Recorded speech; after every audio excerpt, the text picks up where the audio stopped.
Hey guys, that movie again. Incoming transmission, Captain. On screen. Found them. Shall I beam them there? Oh, Dean, I thought we talked about this. We're not gonna do that. Really, Kevin? Yeah. That's 2 weeks of my life wasted. I will find you and I will walk over your cold, dead corpse. Star Trek 4!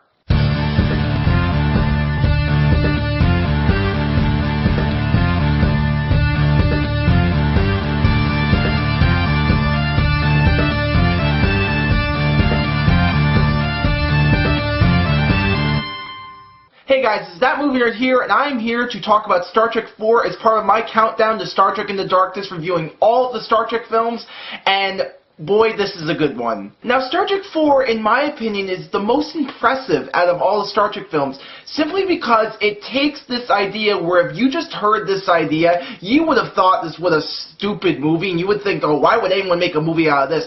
But it turns it into a great film, and they make this idea, and they take this plot, and they turn it into such a fun movie and such a great film.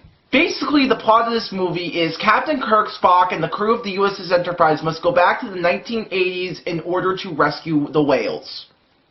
I'm going to repeat that again. The plot of this movie is that Captain Kirk, Spock, and the crew of the USS Enterprise go back to the 1980s to save the whales. And this movie turns out to be a really funny movie, a really interesting movie, and a film that just shows all the talents of Star Trek. And that's why I like this movie so much, is that this is a ludicrous idea. In many ways, even more so than some other Star Trek films and other Star Trek shows.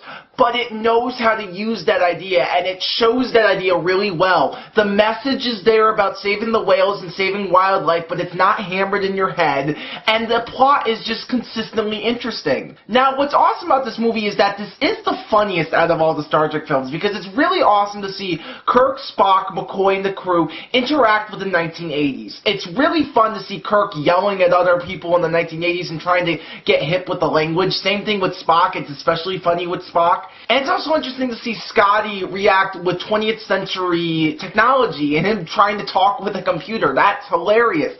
And it's fun to see Dr. McCoy, see how bad 20th century medicine is compared to the 23rd century and help a woman grow a new kidney. That is funny. And we also get some really good Chekhov scenes. Finally, some good Chekhov scenes. And it's really interesting how he becomes part of the plot, and we realize how we care for him, who is kind of one of the more minor of the Star Trek crew, but we still care for him, and his scenes are actually really awesome. And of course, the famous nuclear vessels line, which I can't go throughout this review without mentioning that. And it's really cool to see in this movie all the characters' little characteristics, and what they do helps with the story and helps them achieve the solution. And they all help with this problem to get whales to the 23rd century to communicate with the probe. And the big thing about this movie that stands out to me is this is a movie where there really isn't a villain. There's no Khan. There's no Christopher Lloyd. The plot isn't, oh, we gotta defeat the bad guy, or we can't let the bad guy, interfere with our plans. This movie is about a problem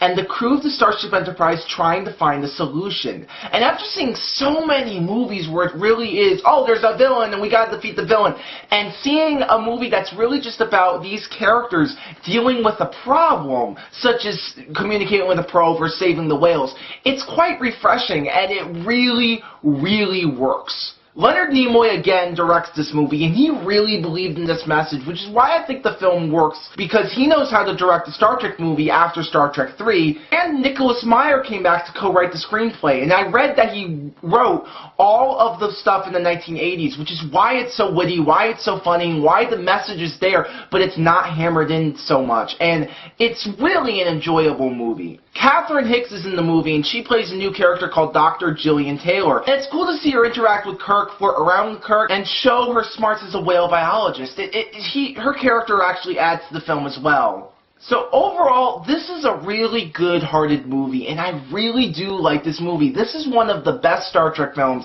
My only problems with this movie are really tiny nitpicks. And my only big problem is I think it's a little convoluted how they go back to the 1980s and that whole time travel type scenes. I think that's a little, convoluted and it doesn't make 100% sense, but I don't really care about that because that's a plot device and it doesn't affect my feelings when they do get to the 1980s and the great story they tell. This is a really good movie. I think non-Star Trek fans will find it funny, and I think Star Trek fans will really enjoy this film, and because of that, I'm going to give it an A-.